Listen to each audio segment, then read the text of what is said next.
In our last episode, we talked about what it means when your red blood cell markers come back low.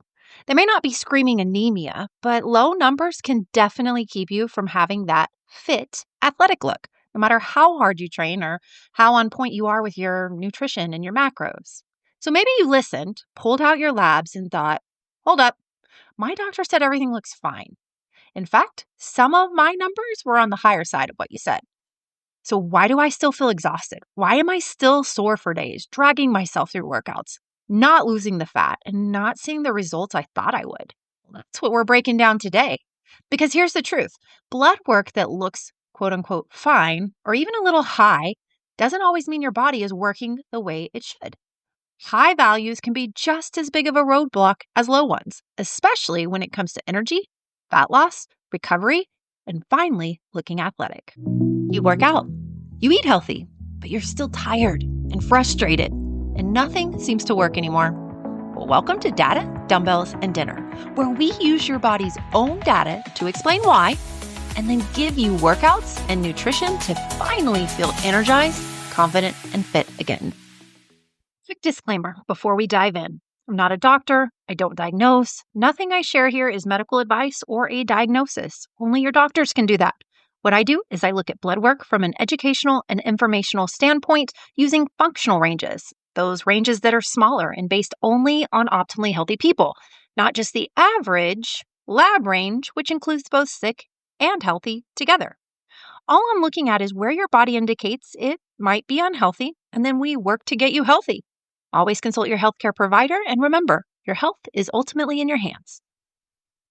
All right, now let's talk about the other side of the CBC. In episode 3, we looked at that red blood cell marker. Specifically, we covered what happens when they're low. But what if they're not low? What if your labs don't scream anemia, iron deficiency? Maybe your doctor even told you everything looks fine, and some of your numbers are even on the higher side. Here's the thing about high numbers. They don't always mean you're in the clear. Sometimes they can be just as problematic, or even more so, as the low ones. You see, your body is built for balance, not extremes one way or the other. So pull out that blood work, your CBC with differential, and let's go back to your red blood cell count, the RBC. You check everything with your RBC. It looks great according to the lab ranges that you have on there. But when you're in my world, you know that great doesn't always mean optimally healthy. And I want you optimally healthy. The numbers don't show it, but you might certainly feel like you're not at the best version of healthy for you. Got our CBC with differential out. We're looking at the RBC, the red blood cell count. For females, the ideal functional range is 3.5 to 4.5. When you think about RBC, remember, I want you to think about those delivery trucks. They're what transports oxygen and nutrients throughout your body. If your numbers are above that 4.5 range, you might think, yes, that's a great thing. I've got more delivery trucks, right? That means extra oxygen everywhere, extra nutrients everywhere. If your RBC is above that 4.5 range, it can actually mean that your blood is likely thicker and it's harder for things to move around in. So your trucks are going to be slower when your blood is thicker. This means slower oxygen delivery, and suddenly your workouts start to feel harder when you're doing them. Recovery takes longer, and your energy totally tanks. Next, let's look at that HGB. Our female range is 13.3 to 14.5. From episode 3, remember we referred to the HGB as the cargo that's inside your trucks. So RBC, that's the truck. HGB is the cargo that's inside the truck. We're also going to jump into HCT. Now for HCT, we want that range to be around 37% to 44%. And that HCT tells us how much of your blood is made up of those trucks. So these two markers are going to be your markers for oxygen carriers and the percentage of your blood made up of red blood cells. When it's too high or when it's above that optimal range that we talked about. So remember, HGB is 13.3 to 14.5. HCT is 37% to 44%. If it's higher in those ranges, it can point to possible dehydration. It can point to an extremely stressed out body, which then creates a whole host of hormonal effects. And when your blood is thicker, your heart and your muscles are going to be working overtime. So you can feel drained, exhausted, and like nothing, not even sleep, gives you that energy. Let's jump down to MCV and MCH. So MCV, remember from episode 3, is the size of the trucks. Ideally, we want MCV to be in a range of around 85 to 92. MCH, that's how much cargo the trucks are carrying. We want that range to be around 27.7 to 32.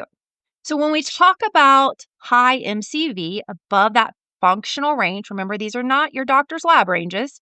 They would tell you were fine. These are the functional ranges.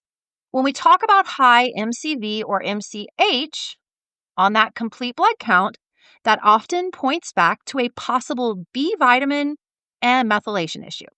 So why does that matter? Who cares, right? Well, when it comes to fatigue and fitness, it's massive. Let's talk about B vitamins, especially B12 and folate. Those are kind of like spark plugs for your metabolism. They're involved of hundreds of reactions in your body. They help you produce energy in your cells. They help with repairing DNA.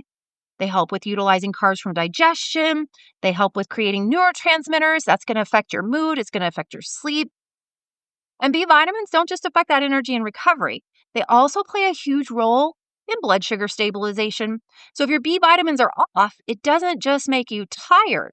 It can make those blood sugar swings worse, cravings harder to control, fat loss feel impossible. That's why they're such a big deal for women who are trying to lose weight, balance hormones, and get that fit, athletic look.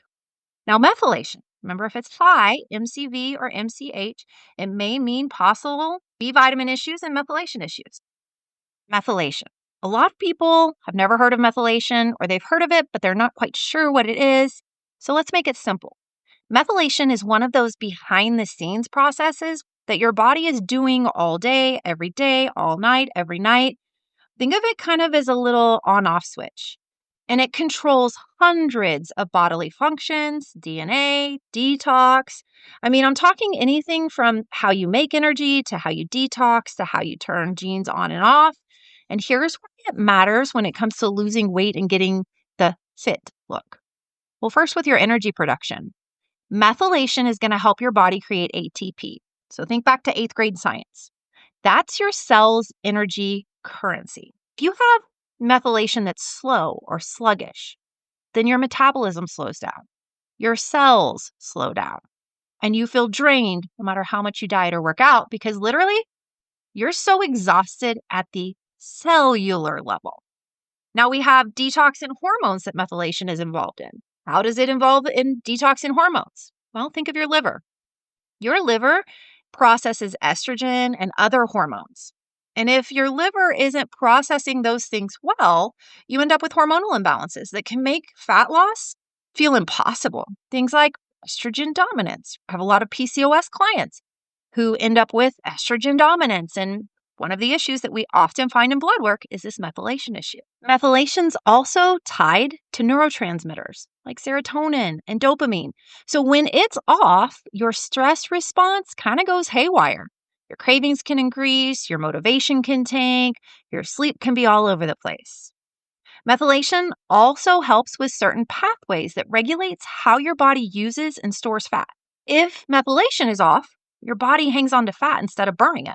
When methylation is supported, when it's working optimally, when we have enough B vitamins, which are essential for methylation, when we have proper nutrients and less overall stress on your system, ba-bam, your metabolism is going to run smoother. Your recovery is going to be better, and fat loss finally becomes possible. That's why when I see these high red blood cell markers like MCV or MCH, it often points me right back to methylation and B vitamins. If we don't address those issues and go from unhealthy to healthy, we're like fighting a losing battle is what it will feel like. These markers matter. They're not just numbers on a page. They give us clues about whether your body has those raw materials that it needs to actually respond to all this hard work that you're doing. Let's look at that last marker. The high MCHC. If it's high, it's going to be out of range. So our ideal range is 32 to 36. So it's over that 36 marker, From the foundational or functional perspective, we would consider it to be a little bit high. Remember MCHC. That's how full are your trucks packed with all this cargo. This one can be a huge flag for oxidative stress. That's at the cellular level. MCHC can also point us to issues with methylation, like we don't have enough support in methylation, or we have some vitamin deficiencies. That throws off how efficiently your red blood cells actually function. Bigger numbers here doesn't mean better oxygen delivery. It means we need to work on the cellular stress. We need to work on methylation. We need to make sure your vitamins and minerals are where they should be. Here's the bottom line. High doesn't automatically mean optimally healthy. You can still be exhausted, sore for days, and stuck because your oxygen delivery system isn't running the way it should be. And if your energy and results depend on recovery, which they do, then you can see why it matters so much for building your fit, athletic look. Hopefully, you're starting to understand how blood work is so important to look at, to know how to read, and to know what it's telling you before you ever pick up that weight, before you ever start that nutrition program. So here's your action step for this week. Pull out your CBC again. If your numbers are on that higher side of the functional range, don't ignore them just because you've been told over and over again, you're fine. Well, most of you know you don't feel fine. So hopefully this has brought some aha moments. I want you to write them down. If you're more of a visual learner, bring those labs to YouTube. I've got a detailed walkthrough on my YouTube channel where I actually show you those ranges, what they mean, what patterns to look for or that I look for. The link's in the show notes for you guys. And remember, this is just one lab piece of the puzzle. There are so many more. It's just your CBC with differential. If you really want to know why you're tired all the time, could be in your CBC, but there could also be other labs that show us. If you want to know why your workouts aren't paying off, it could be in your CBC, but it could also be in other labs. If you want to know how to finally program fitness, nutrition, recovery around your body and what it's ready for and what it's telling us, then you're going to want to join me because that's exactly what I'll be teaching you in my 3-day From Fatigue to Fit Masterclass. Day 1 is all about labs. Day 2 is all about labs and nutrition. And day 3 is all about data and fitness and labs. It's live, it's virtual, it starts October 2nd. You can save your spot today if you head over to 414fitness.com or with the link that I provided you in the show notes. Until next time, stay strong, stay healthy.